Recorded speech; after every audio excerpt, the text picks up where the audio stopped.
Well, sa ngayon kasi ang inaabangan natin yung magiging desisyon ng impeachment court sa mga motion na aming inihain. Ayan, okay.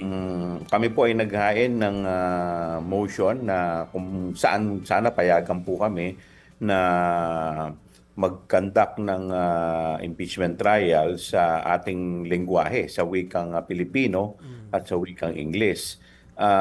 Isa po yan sa mga motion na aming inaabangan na sana madesisyonan po ng ating impeachment trial dahil ang layunin naman po natin dito para maunawaan ng mga kababayan natin na Viewers. Mhm. mas malinaw itong impeachment trial. Pangalawa, isa pa rin po sa mga motion na ating inaabangan ay yung mahiwagang box na sana madesisyonan po nila bago mag-hearing tayo, mag-trial dahil hindi pa po natin alam kung ano po talaga ang nilalaman nito. Pero kung papayagan po nila na tayo mabuksan ito, maisama na po ito sa marking. Mhm. Bagamat nagkaroon ng konting issue dahil pati po yung box ay hindi po namarkahan, naintindihan naman po namin na ito po ay wala po sa, ang desisyon ay wala po sa clerk of court.